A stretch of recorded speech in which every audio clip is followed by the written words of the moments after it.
Hello and welcome to New India Abroad. Joining us today is an Indian American activist, entrepreneur, and author who has built her career around challenging systems that were never designed equally for women. From becoming the first Indian American woman to run for Congress to founding Girls Who Code and later Moms First. Recently named among Time's Women of the Year for her advocacy around paid leave, childcare, and motherhood, she is now preparing to release No Country for Mothers, a documentary examining the cultural and political forces shaping motherhood in America. Joining us today is none other than Reshma Saujani. Thank you, Ms. Sajani, Thank you for so joining us. thank you for having me. Yeah. So to begin with, I would like to ask that you are a part of a growing group of Indian origin leaders shaping public life in the US. How do you see your identity influencing your work today? Mm. I always say like everything I am is because of my parents and their experience. They came here as refugees from Uganda, with $11 in their pockets. And, they built a life for themselves. And so like my passion for this country, like my passion for public service, my passion to making a difference, like comes from like what my parents taught me. And I think that really shapes like everything that I do. I also think like, growing up as an Indian American in the 1980s, where there wasn't a lot of us, like where my mother wore a sari and a bindi, I desperately wanted a keychain named Reshma, like, and just figuring out how I fit into this country, like how this country was my story has really just informed so much of like the work that I do. And I think why I'm so passionate about fighting for women and girls and fighting for those who didn't have a voice, because for so long I didn't have one. Okay, so you were named one of Time's Women of the Year this year. How do you see that recognition in the context of the work that you're doing now? I mean, it's a huge recognition, especially at a moment where I think women's rights are under threat every single day. I mean, between losing our reproductive rights, between the forces that are against no fault divorce, between the fact that like we have the Save Act, which is going to be taking away voting rights from women, the restrictions that we're putting on the abortion pill, to the attack on DE&I, and getting rid of women's ERG programs, at so many companies. It's like we are trying to dismantle women's progress before our very eyes. And I have been very vocal against that. I think right now we have a bravery deficit in our country, and that like we need people to be courageous and say the hard things. And I always say like God has blessed me to be a warrior, and I feel like that is like where like where I feel like my role is at this moment. And so kind of getting a recognition um that I am like uplifting women's rights and women's work in this country was not just like my recognition, but I think all the women and girls that I fight for. Okay. So moving on, you were the first Indian American woman to run for Congress. So what did that experience teach you about power and representation in the US? Yeah, I mean, I was the first Indian American woman to run for United States Congress, and I had no idea what I was doing, but it was like the best experience of my life. I always say like Indian aunties that were so happy an Indian girl was running that like I raised like $50,000 from them and got my start. I remember I would go to, polling booths and I'd see all these women like clutching my lit. And they're like, we brought this with us. We knew exactly how to pronounce your name, you know what I mean? And put it like on the voting thing. I'd walk into like, apartments in Queens, and like little girls would have like my poster up in their wall, and this, idea from like Madeline, like that you cannot be what you cannot see. And so, so much of my experience in politics and being the first was that like this idea that like no one who looked like me had tried to do this before. And so all of the people would be like, oh, just change your name from Reshma to Rita and then you'll win. You know what I mean? Or, change, don't talk about being a Hindu. You know what I mean? Talk, like change your religion, or try to be more American. Try to, don't talk about where you came from. And so, so much of, I think, running in 2010 was about trying to be white. And I Mhm. think we were the first generation that really pushed against that and pushed against the identity politics and ran as South Asian Americans, as Indian Americans. And so much has changed now, watching Zohran Mamdani win and Yeah. blasting Bollywood music, you know what I mean, as his victory, like walk song was like, just to me, like for whatever reason, like such an indication, like of how far we've come. But I always say like, you know, you know, I had to walk so he could run. You know what I Yeah. mean? So many of us, right, had to like break through those barriers to Mhm. learn learn quite frankly the obstacles and the challenges and how do you like do voter registration at a gurdwara, right? How do you get voters who have never voted in a primary to come out and vote? Like how do you do literature in like Bengali, Hindi, you know what I mean, and Urdu, right? Like it's like these things no one had ever done that before, Mhm. right? And so I and some people ran during the same time were some of the first candidates to really break those barriers. And so I'm so proud of that, right? Because that's the point. Like, how do but by being the first, and quite frankly, by losing, is about how you make progress for our community. So I'm proud to So, have been able to do that. so would you be running for public office again, if I may ask? Yeah, I mean, listen, I don't have any plans to. To be honest, like I'm really turned off of our political system.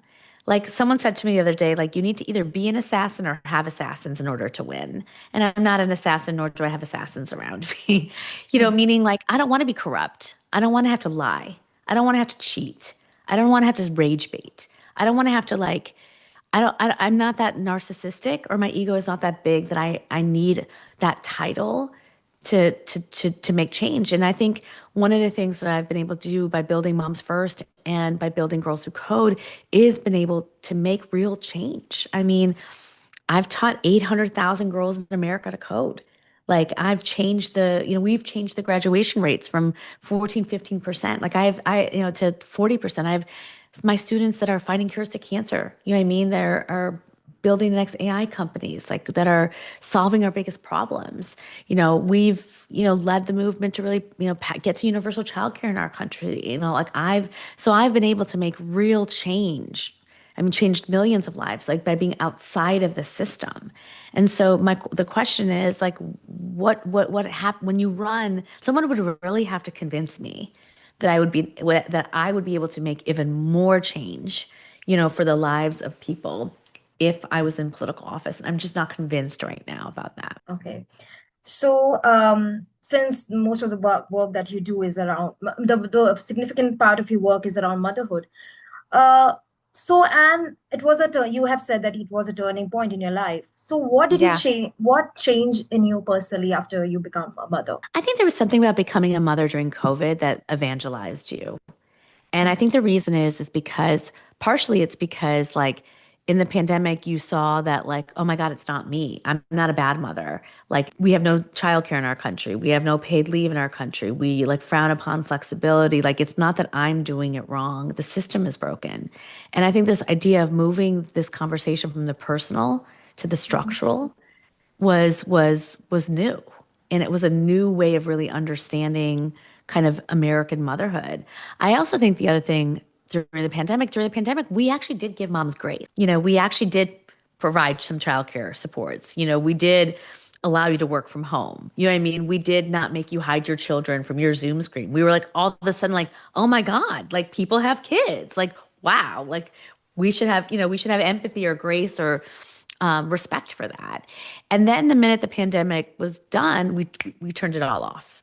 Right. And we went back to being like, oh no, you have to be in the office 5 days a week. And yes, the workday starts at 9 and school pickup is at 3:30, but you got to figure it out. Yes, 50% of Americans live in childcare deserts, or all of your salary goes to paying for your childcare. But sorry, not sorry. Right. So immediately we shifted the tenor, right, of how we understood American motherhood and what our expectation as a society was on providing supports to mothers.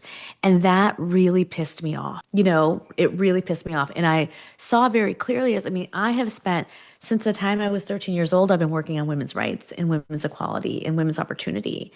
And I just saw so clearly that like it's not about skill development.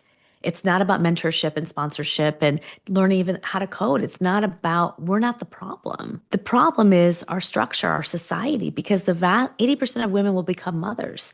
And when you become a mother, everything changes. It's like the opportunities suddenly dry up, the grace dries up, the support that you get dries up. And that's why we'll never actually get to true equality or true potential because we haven't shifted the structure. We haven't passed childcare. We haven't passed paid leave. We haven't really created workforces that work for women. And so I just so much saw that so clearly. And I said, hey, like if all the issues that I can work on right now, I want to work on this one. I want to try to figure out how to solve this. And look, I think all of us are given gifts.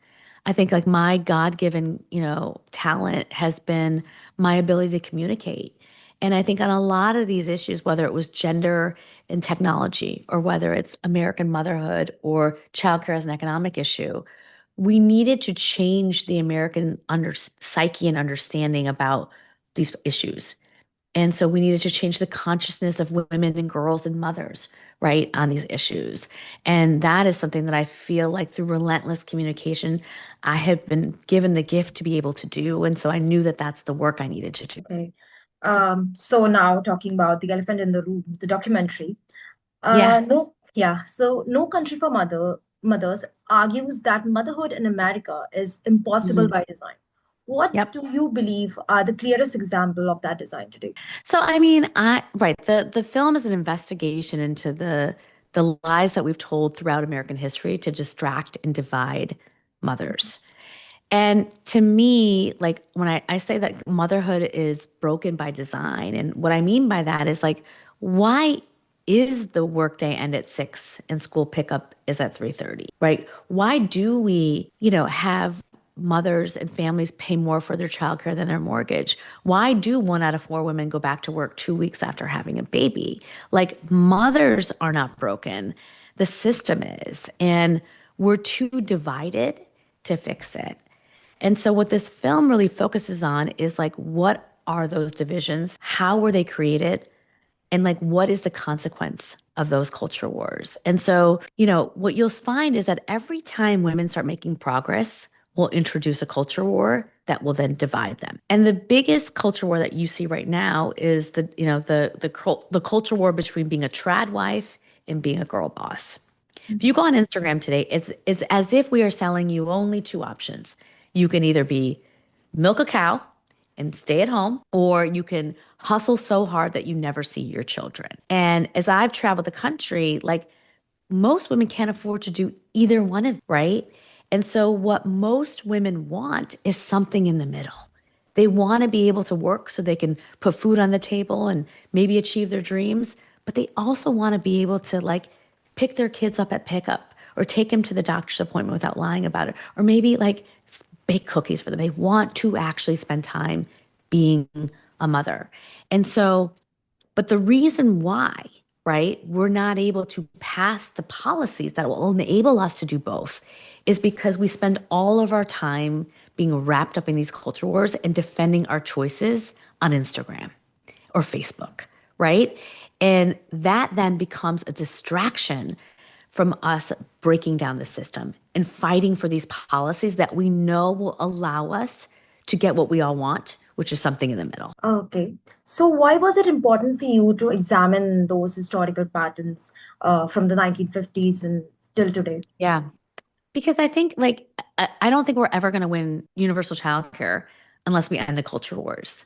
And what I wanted people to see is that like we've been doing this since the beginning of time. This isn't new. This is actually a strategy. If they con us into trick us into fighting each other, will continue to be so distracted that we'll never pass these policies. This is exactly what happened in the 1970s. In the 1970s, we were very close to universal childcare. In fact, Congress passed it. But Mhm. then a culture war erupted. And suddenly, right, women were fighting upon whether they should be working or staying at home. And so we divided, and the policy fell apart and it never got passed. Mhm. And similarly, now I think we are so close to like passing universal childcare. I mean, I always say like I can smell it. We are this close. But again, we are divided. We are divided over everything. Working, not working, vaccinating, not vaccinating, breastfeeding, not breastfeeding, right? It's like find a thing, right? And we'll rage bait moms into fighting about it. And then this makes us feel like we have nothing in common. And the reality is like regardless of whether you are brown, black, white, rich, poor, you know what I mean, working, in the workforce or working at home, Our experience of being a mother in America is very common. It's very similar. And like I know how I had a rough day this morning. My kids got up early, didn't sleep well that night. I had a long day. I had to get them to school and pack the lunches and get the thing right. Got into an argument with my 6-year-old who's still mad at me probably right now. And then I felt guilty all day that I got into the argument with Sai. And I bet you like 90% of moms in America today have this similar. And so there's something about that commonness that is actually very unifying. And that is what you need actually to kind of past childcare and paid leave. And I want us to focus on that. So, talking about this divides, who actually benefits from keeping women divided into Great groups? And question. Great question. Politicians and policymakers, they benefit from this division because they win elections based on it. Um, Influencers benefit on us defending our choices so that they can sell books or become more famous. And technology companies benefit from it, from rage baiting, because they get their revenue from clicks and ads. So, like, quite frankly, everyone benefits from it, right? They benefit from making more money, getting more famous. Everyone benefits from it except us. Moms don't win from division. bridging those divides, was it an intentional part of the project, like bringing together working mothers, stay-at-home moms, or you know? Yeah. I mean, one of the reasons, so for example, like even the way that we're distributing this film, you can't watch this film unless you sign up to do a screening. And I don't mean you have to do a fancy screening at a theater. I mean like you and your best friend can get on your couch, and watch it together. Or you and your mother, or you and your neighbor who you're really mad at, right? Because the point is we want you to be in community because we want to ignite a movement. And so we didn't put it on YouTube. We didn't sell it to Netflix. We didn't launch it at a famous film festival. Like we intentionally did it this way to build community. And here's the thing.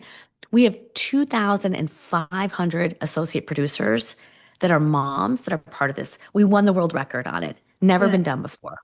We Mhm. have over, 1,000 screenings in every single country. Some of the top documentaries, the most screenings they ever had was, 150.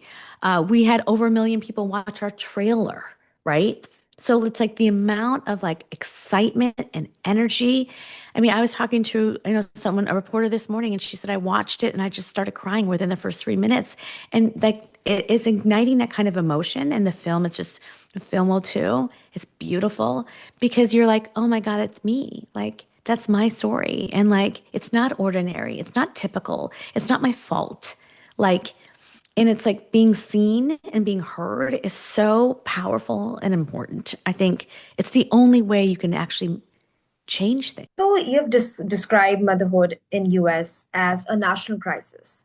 So Yes, what do you see uh, as a single biggest policy failure behind that crisis? childcare. Childcare, childcare, childcare, period, childcare. Like, again, like women today must work. 26% of American moms are single moms. 50% of Americans live in childcare deserts. 55% of Americans are in debt because of the cost of childcare. So, like, again, like our inability, to fix childcare, which is a broken business model, a market failure. We are doing that and leaving mothers who are doing the vast majority of caregiving work in our country broken. I'm looking at you and I tell you, we do that intentionally. And so, like, if we were to fix that, if mothers could have childcare so they can work and put food on the table, if mothers could have childcare so they could have choices about maybe spending more time with their children when they're born, right? If we didn't make it so damn hard.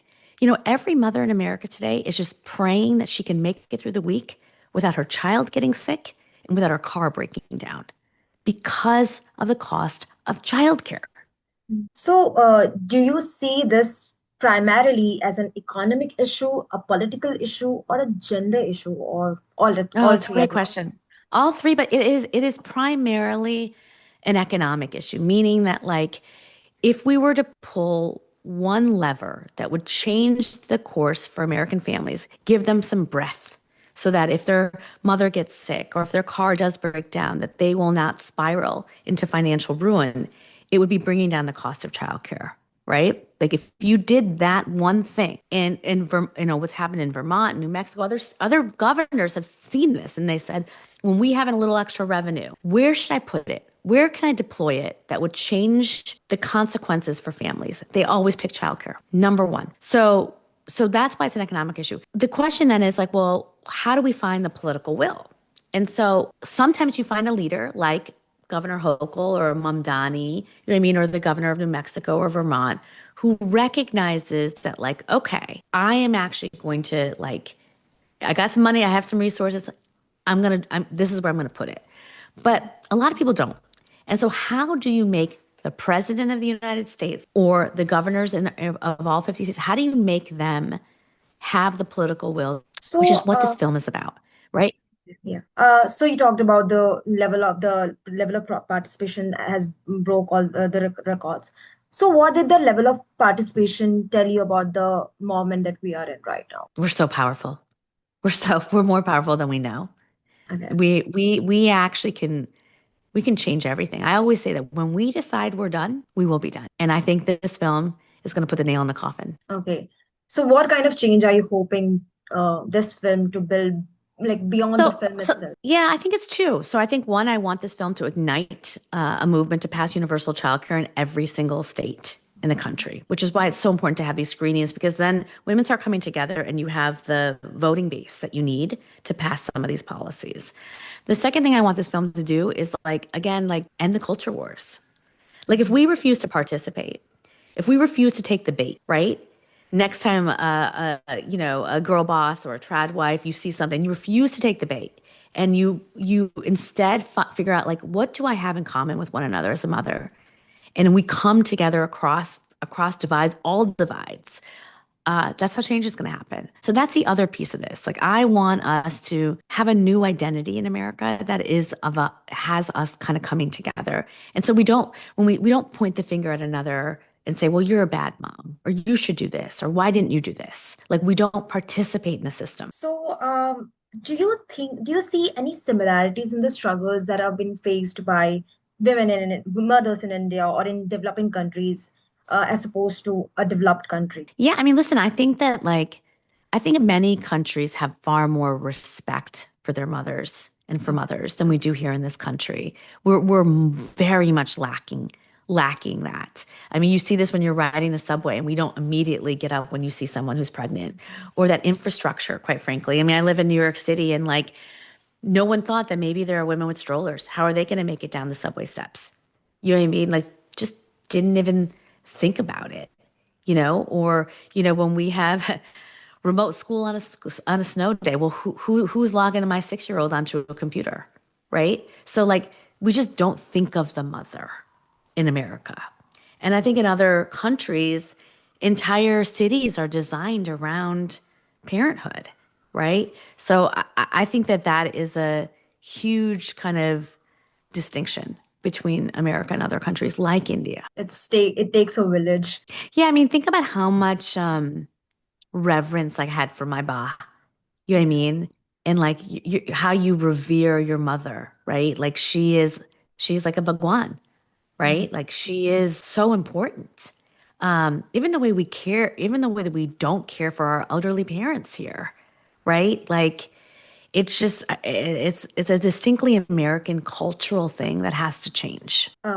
Okay. So, lastly, as a trailblazer and an inspiration for many, especially the Indian community, would you want to take? What would you want their take to be from your journey? That you can do and be anything and everything. I mean, I have had so many, I grew up with two, immigrant parents, they weren't lawyers or politicians or speakers or organizers. Most of the time they thought I'm like crazy. Beta, what are you doing? Go get married and be a lawyer, right?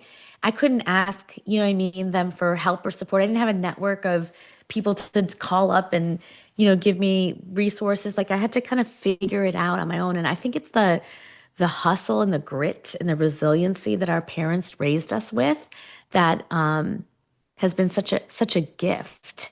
And so I mean I really do hope people see my story and my work as like an example of like you can do anything, but also that failure is a gift.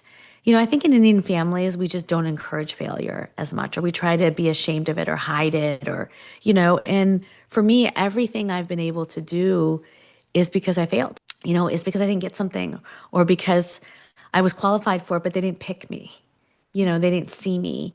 And it's just, it's made me stronger. And it's also made me more empathetic, and I think that that is really, really important. Very well said.